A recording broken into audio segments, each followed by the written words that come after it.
sari-saring emosyon ang naramdaman ng bawat Pilipino sa pagtatapos ng 2012. Lungkot at saya, takot at awa, at matinding pangamba mula sa napabalitang katapusan ng ating mundo. Sa tuwing magtatapos ang taon, idinadasal at umaasa ang lahat sa magandang pagbabago. Lahat ay umaasang mas magandang taon ang naghihintay sa kani-kanyang kapalaran at sa pagsagana ng ekonomiya at kabuhayan ng bansa. Kung hindi man naging ganun kaganda at kasaganang ating 2012 ng marami sa atin, ngayong gabi ay sisilipin natin ang mga posibleng mangyayari sa taong 2013 dito po sa The Veronica Chronicles.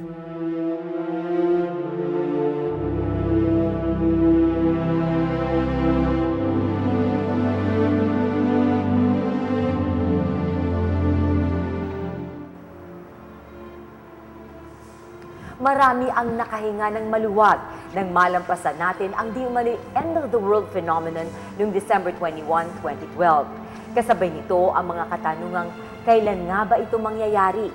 Talaga bang may basihan at may nakakaalam ng katapusan ng mundo? At kung posible bang may ganito ring prediksyon sa 2013? Dumami ang nangumpisal at nagsimba ilang araw bago ang itinakdang katapusan ng mundo ng Mayan calendar noong Disyembre. Pero base sa masusing pag-aaral ni Dr. Natividad Pagadut, Executive Secretary ng Episcopal Commission for the Biblical Apostolate ng CBCP, walang sino man ang makakapagsabi kung kailan matatapos ang mundo. May mga nagsasabing end of the world, tapos na-frustrate naman sila dahil hindi naman naging end of the world. Because even in the Bible, it says nobody knows when will be the end of time. Hindi man natuloy ang prediksyong katapusan ng mundo, di pa rin nawalan ng tiwala ang mga Pinoy sa mga iba't ibang uri ng panghuhula. Isa si Madam Opel na gumagamit ng sari-saring dibinasyon para mahulaan ang kinabukasan ng isang tao. Sa pamamagitan ng numerology, geomancy at I Ching o Book of Changes ng China, nasasabi umano ni Madam Opel ang mga maaring maganap sa buhay ng isang tao. Para kay Madam Opel, ito ay isang paraan para mapagtibay ang magagandang prediksyon at para maiwasan ang posibleng negative vibes sa isang tao. Ang mga laki ngayon, ox and rooster, top line. Ang second line, rabbit, sheep, horse, classify din ng rat.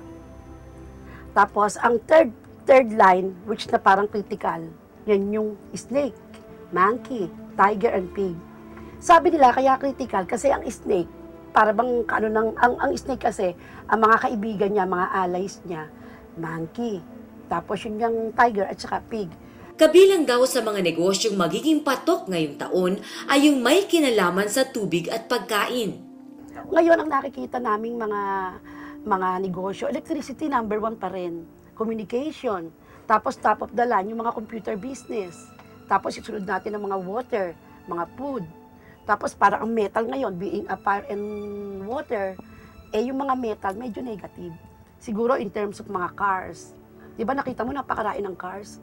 Gawa ng gawa, pero hindi naman nagagawa ng paraan yung mga nasa ilalim. Hindi naman nagkakalayo ang prediksyon ni Madam Opel sa forecast ng kilalang psychic reader na si Maricel Gasquel ukol sa negosyo. What will do well for 2013? Something to do with water. So, pwede yung mga soft drinks, mga water stations, ganyan. Ang medyo may problema, show business. Oo, tsaka yung mga communications, internet. Mining, I think, is going to improve. Tulad ni Madam Opel, ilan sa mga kliyente ni Maricel ay mga malalaking negosyante at mga taga-showbiz. Marami sa mga hula niya noong nakalipas sa taon ay nagkatotoo.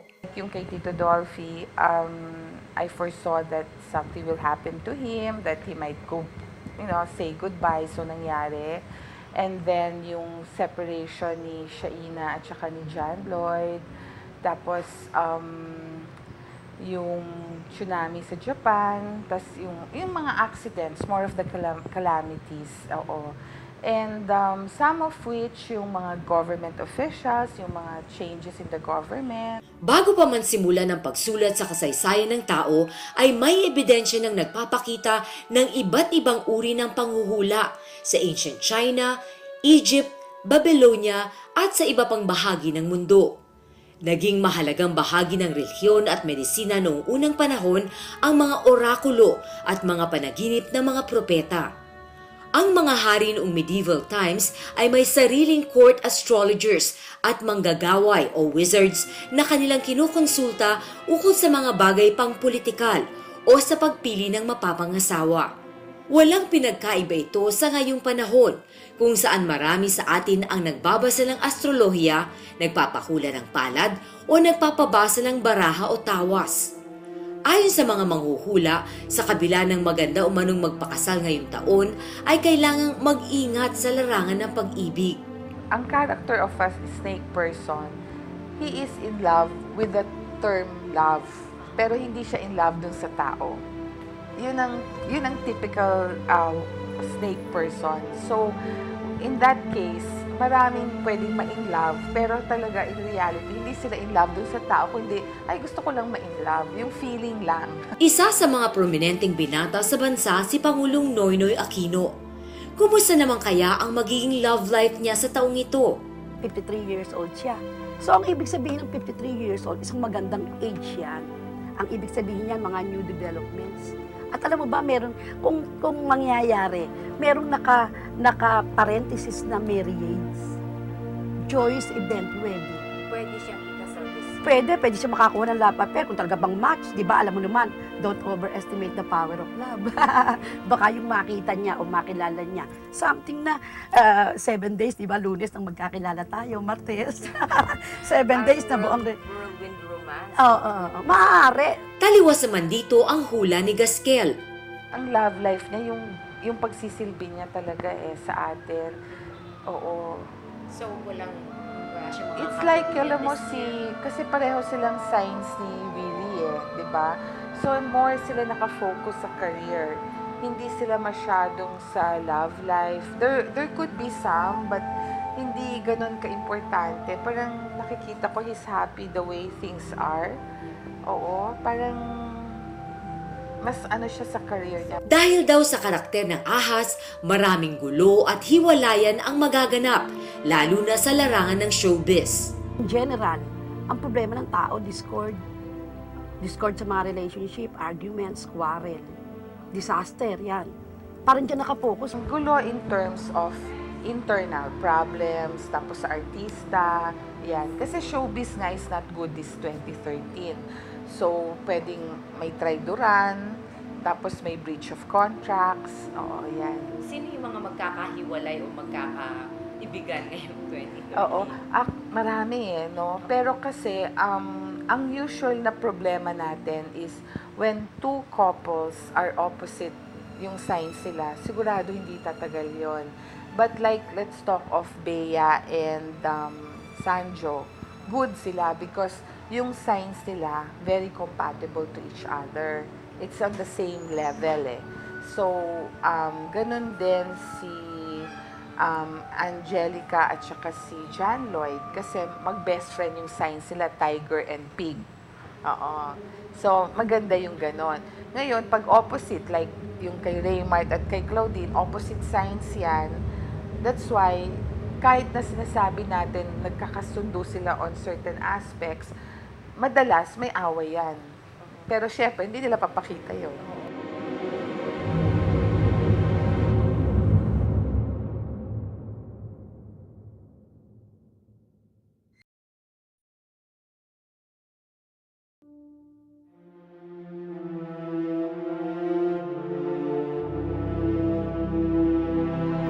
Ayon sa Chinese calendar, ang 2013 ay Year of the Black Female Water Snake.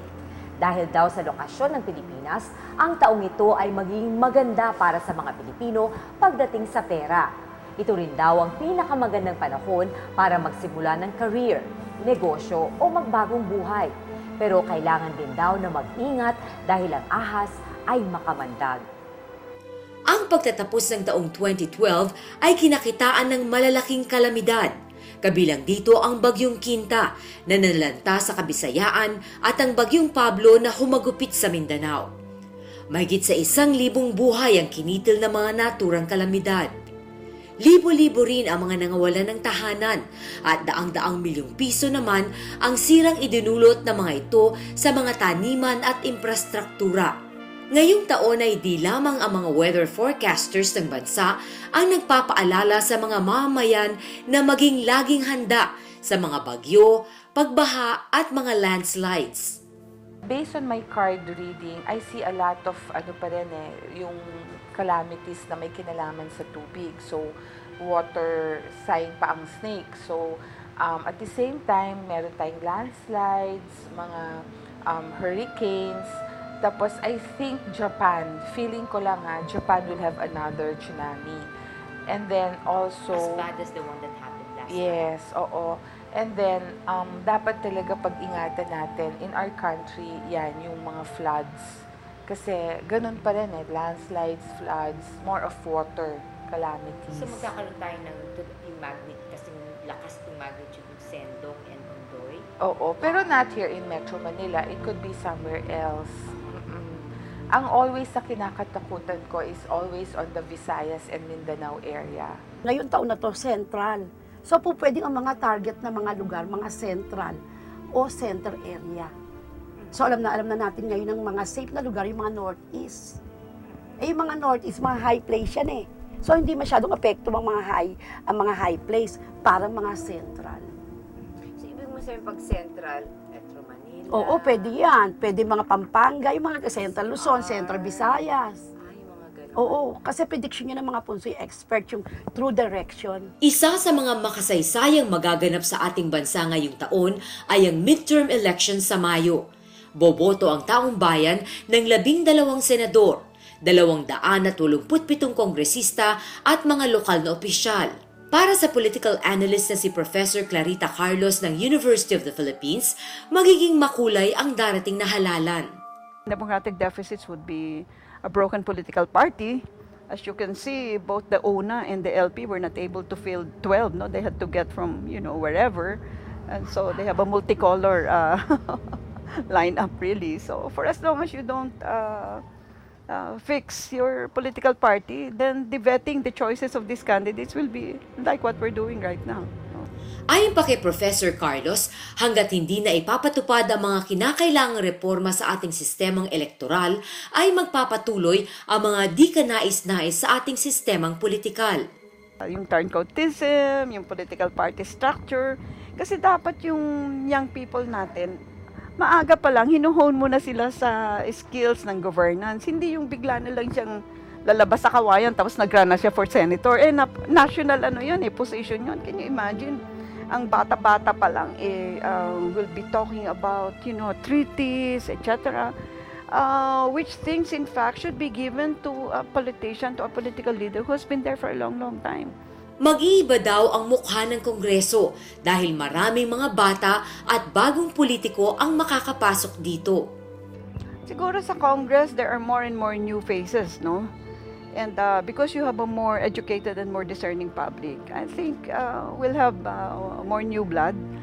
And the young people today, not only are they IT savvy, they also know what it is to be developed. Pagamba naman ni Madam Opel ang maaaring paglipanan ng mga mandaraya sa araw ng eleksyon. Talagang dadagsa ang fraud, mga cheaters, at saka talagang hindi ko makitang napakalaki ng violence, wala. Hindi masyadong violence. Tapos yung parang kumbaga, ano ba tawag doon, parang yung mga politiko ang gagawa ng craftsmanship para mag-divert sa kanilang pagpapanalo. Oo, tapos yun, mangyayari din yun. Ito, malawakan ng makikita. Oo, hindi, may mga area din yan na critical, para mga western region, mga west na mga lugar, mga west area. Tapos mga east, mga quarrel yan. Kahit yung mga para bang sabihin natin mga clan, di ba yung mga politiko may mga clan yan, parang yun yung away. Ang kinakatakutan ko sa eleksyon kasi we will have problems with regards to communications at saka yung mga internet, yung mga tungkol sa media. So, dyan baka magkaroon tayo ng problema pagdating ng eleksyon. tayo So yes. problema sa Yes, oo. Maari yun. Kaya, sana ma-forward ko na yung mga involved na ayusin nilang mabuti kasi baka magkagulo. Sino mga kandidato naman kaya ang mananalo sa Mayo? Marami kasi tayong kandidato, no, na ang masasabi ko lang, yung mga swerte ngayon, yung mga naka-align sa snake sign, which is if you're born in the rooster, if you're born in the year of the monkey, you're born in the year of the ox, yan, may mga luck yan. But I cannot say na lahat yan panalo din. Oo, pero marami dyan, magiging lucky sila for 2013. And it's going to be good.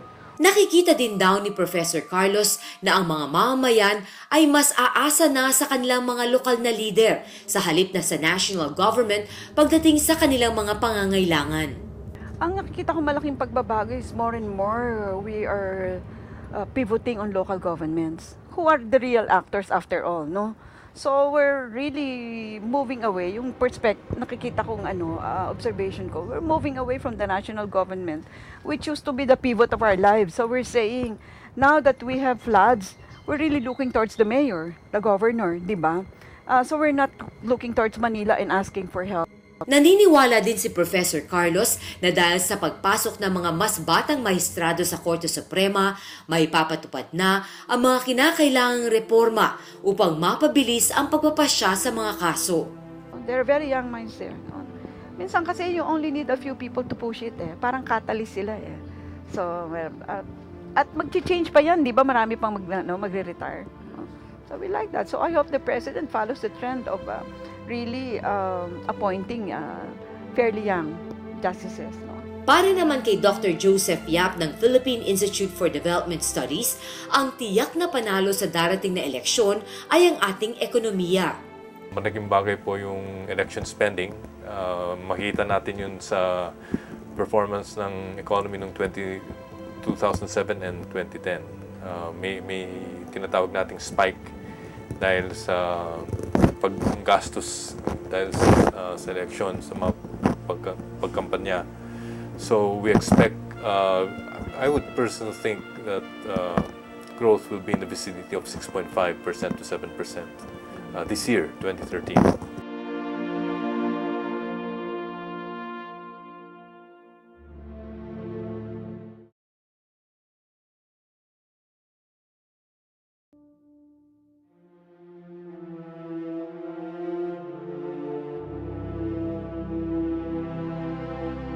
Naging masigla ang 2012 para sa Pilipinas sa larangan ng kalakalan.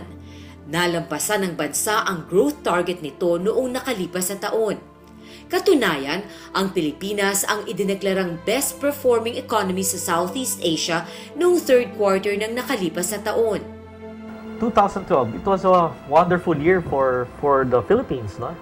Even though na wala pa tayong result ng economic performance for the full year, halos halos magsa 7% na tayo for the first 9 months, no, of last year, no.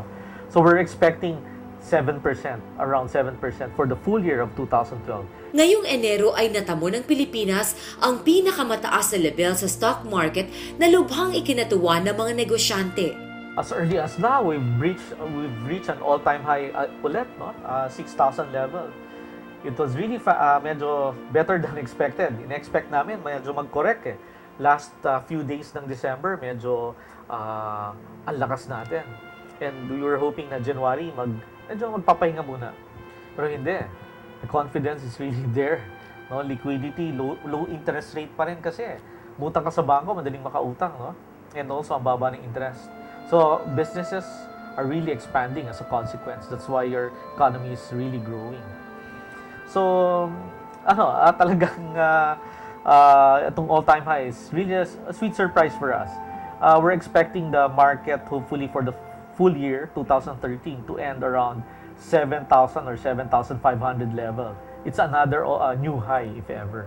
Ipinaliwanag ni Del Castillo na bagamat inaasahang bababa ng kaunti ang stock market sa mga susunod na araw, magtutuloy-tuloy pa rin ang pagganda ng performance nito. May lalakas pa yung ekonomiya natin for the next 2 to 3 years, no? To be conservative about it. Lalo na kung ma-upgrade tayo, no? Magkaroon ng investment upgrade. Wala masyadong risk eh. Ang risk lang na nakikita natin, number one, external pa rin. US, yung ekonomiya pa rin ng US at ng Europa, kung tuloy-tuloy na paghina to, medyo may konting epekto pa rin sa atin. No? Kasi yun ang trading partners natin. Eh. Second, kuryente. Medyo, ito, domestic na to. No? Ito yung concern natin. Mahirap na isa tayo or tayong pinakamahal na kuryente sa buong rehiyon. No? Makaka-discourage ng industries to. No? Even though na gumaganda yung ibang industriya. No? So, third, inflation, we'll keep an eye on that. Pero hindi kami masyadong takot. Tingin natin mamamanage. Inflation kasi ito yung basically presyo ng mga bilihin at ng goods and services, ng mga produkto at serbisyo. No? Gayunpaman, sa kabila ng pamamayagpag ng ekonomiya ng bansa, nananatili sa 26% ang mga mahihirap. Ipinaliwanag ni Dr. Yap kung bakit tila sa ordinaryong mamamayan ang nakakaramdam lamang ng katas ng pagganda ng ating ekonomiya ay yung mga malalaking negosyante. One important factor is because our manufacturing sector did not expand as fast as these other countries. The manufacturing sector offers what we call high productivity jobs that require medium skills. Halimbawa nang kung high school graduate ka nang tatrabaho ka na mekaniko, malaki na yung sweldo mo. Walang ganun masyado dito sa Pilipinas dahil hindi masyado umunlad ang ating manufacturing sector. That's one factor, that's one important reason why our growth has not been as inclusive. Ayon pa kay Dr. Yap, mga infrastruktura gaya ng mga paliparan at kalsada ang sisimulan na ng pamahalaan ngayong taon para maengganyo ang mga investors na maglagay ng negosyo sa bansa. Malaking bagay din daw ang pagpapasidhi ng anti-corruption drive ni Pangulong Aquino. I'm hoping that we can get into what tinatawag natin na virtuous cycle. Kasi kung iisipin kasi ng mga negosyante na gaganda ang business environment sa Pilipinas, papasok sila. Tapos, sa ganon, gaganda nga talaga yung business environment dahil mamumuhunan sila sa Pilipinas. Diba? So, if somehow the perception that there is reduced corruption in the Philippines, it's easier to do business in the Philippines, is there, and then businessmen come, that perception turns into a reality. Tapos magiging virtuous cycle, tapos lalong lalago ang ating ekonomiya. So there's that chance, there's a fair chance, I won't say it's a good chance, there's a fair chance that will happen in starting 2013. Noong nakaraang taon daw ay naging mababa pa rin ang foreign investment sa bansa dahil sa wait-and-see attitude ng mga mamumuhunan. Siguro, naghihintayan sila. So if one big businessman sets up, really start spending, hindi ng real estate, kasi sobrang na daming real estate projects. For example, I understand yung malapit na matapos yung planta na naphtha cracker ng tinatayo ng mga Gokongwei. If that succeeds, and then it will generate downstream industries where other firms can come in. Kasi it produces outputs, plastic, things like that are inputs to other industries. So kung successful yun, then you will see other industries coming in, and then that you see the virtuous cycle. Ang isa sa mga reklamo kasi ng mga investors talaga is yung ating infrastruktura, no? Roads and bridges hanggang ngayon, no? Telecommunication infrastructure andyan pa rin, no? But it will take for government and private sector to really fast track itong mga problems na ito. Inaasahan namang lalo pang tatatag ang piso kontra dolyar. Mukhang inevitable na eh.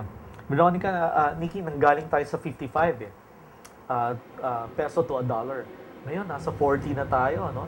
And for next year, we're looking around, ang consensus ng mga analysts, mga around 38.50 to 39. Ganun. For the full year of 2013, for this year. Yes. Number one, because of tuloy-tuloy pa rin ang paglakas ng remittances ng OFWs.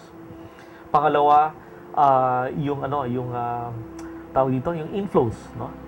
Talaga pumapasok. Sa stock market dati 4 billion, 6 billion pesos a day lang. Ngayon 8 billion pesos na.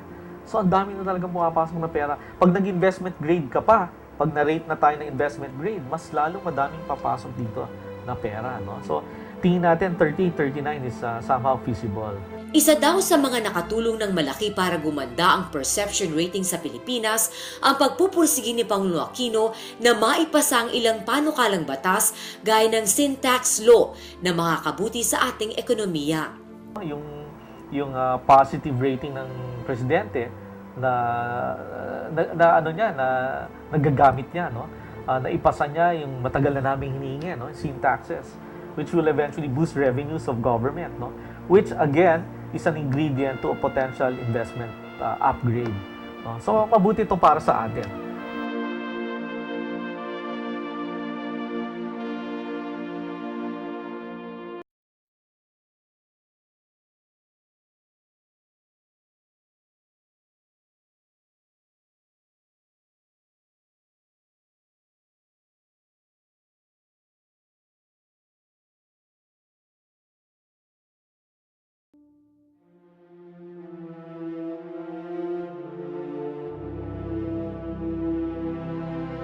Isa sa mga panukalang batas na isinulong ng Pangulo ang kontrobersyal na Reproductive Health Bill kung saan nakatunggali niya ang simbahang Katolika.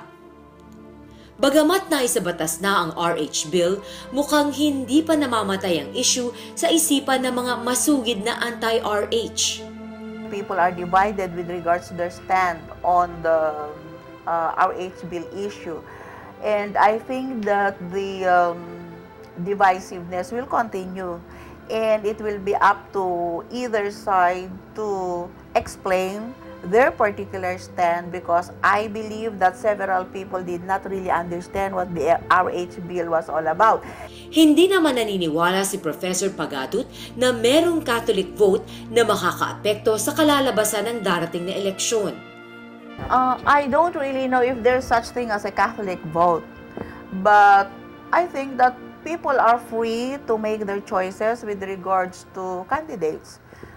Since this country is a free country, then people have the choice to vote for whomever they want to vote, whether he or she is pro-RH or anti-RH.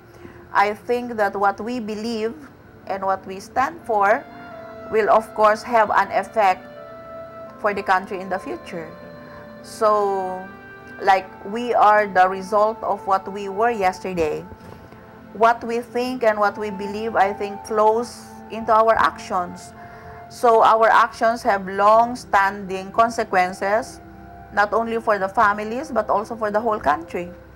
Kahit na anya sinabi na ng Malacanang na hindi pabor si Pangulong Noynoy sa divorce bill, nakikinikinita na niya na ipagpapatuloy ng ilang grupo ang pagsulong nito. I think that they're just postponing it, and somewhere in the future it will pop up its head again, and then people will have to make a choice again. So all of these issues will always be issues for or against the Catholic Church, for or against life, for or against what we believe. Pero nangangamba siya na ang mga kabataan ang higit na maapektuhan sa mga konsekwensya ng mga desisyon ng mga mamamayan. It will pave the way for people to easily find excuses for, breaking up commitments. And because commitments are very difficult to keep, right? Especially personal commitments. Ngayon nga na walang divorce, marami nang naghihiwalay. Di lalo na kung may mga divorce bill. Diba? So, yun ang nakikita ko. At nakikita ko rin na it will have effects on our students, on young people. I also teach guidance and counseling, and I have seen from my students that there were very negative effects on them when their parents are separated from one another. Especially when they are separated, when they are divorced, So it has consequences on the behavior of the students, on how the students are able or not able to concentrate with their studies. And kahit na unmarried ako, I really pity these students. My heart goes out for these students who suffer the consequences of their parents' decisions. Kung pag-uusapan naman ng kalusugan, kailangan mag-ingat ang lahat sa mga respiratory diseases. May paalala din kay Pangulong Noynoy tungkol sa kanyang kalusugan. Ang wino-worry ko talaga ngayon si Presidente Noy kasi yung health niya. Oo, I always now ask people to make it reach him na ingatan niya yung health niya. Oo. In terms of smoking? Not really. In general, particularly yung upper part ng body niya, pag-ingatan lang. Kay Presidente Noynoy, parang yung health issue niya, medyo kailangan lang preventive. Kung ano yung maintenance ng mga medicine niya, gawin niya. Kasi para hindi bumalik yung ano man yung nangyayari sa kanyang ailment. Pinag-iingat din sa kanyang kalusugan ng dating Pangulong Gloria Macapagal Arroyo. Kailangan mag-ingat siya kasi kalaban niya yung Year of the Snake. So, Year of the Pig siya. So, dapat todo ingat siya lalo na sa health niya. He might really be she might have so much problems sa 2013. Naniniwala naman si Professor Carlos na lalo pang gaganda ang performance ni Pangulong Aquino ngayong taon. It's improving and he's quite dedicated to what he really wants to do. Unfortunately, ang laki-laki ng bansa eh. Tsaka minsan, the bureaucracy is also huge, no? So, but this is slowly doing what he wants to do. Kanya lang, I hope he will dismiss more of people who had been proven to be corrupt, no? Payo naman ni Astro sa mga nais magnegosyo, huwag papaiwan. Sabayan ang magandang daloy ng pag-unlad ng bayan. It will take some time. Pero ang masasabi natin, andyan yung mga oportunidad. No? For OFWs, for exporters na tinatamaan sa isang malakas na piso, may mga paraan, kahit medyo mahirap, no? May mga investment instruments na pwedeng makapag-hedge or makakontra doon sa paghina ng piso. No? Kailangan lang pag-aralan nila. Yung mga kababayan natin na gusto maging entrepreneur, tingnan nila doon sa surroundings sila kung ano yung posibleng i-set up nila as business. No? Computer shops, mobile phone shops. No? Tingnan, sari-sari store because malakas ang consumption eh. Ang Filipinos are considered one of the best consumers. No? Kahit ano, binibili. Umaasa naman ng ekonomistang si Dr. Yap na magiging mas bukas palad ang mga negosyante para makatulong sa inaasam-asam na inclusive growth sa bansa. If they can be more generous to the Philippines and really put their money, what's the saying? Put the money where their mouth is. Parang they start betting on the Philippines. And then it creates the virtuous cycle that everyone starts putting their money in the Philippines, believing in the Philippines. Then you will see a high growth. At para sa mga ordinaryong mamamayan, ito ang payo ni Dr. Yap. Things that can easily be done even without talking about constitutional change. Change in our attitudes. As I said, follow rules and then things will improve for everyone. Ipinaalala naman ni Gasquel ang mga swerteng kulay sa 2013. We have to be neutral, no? Like kasi ang water snake is usually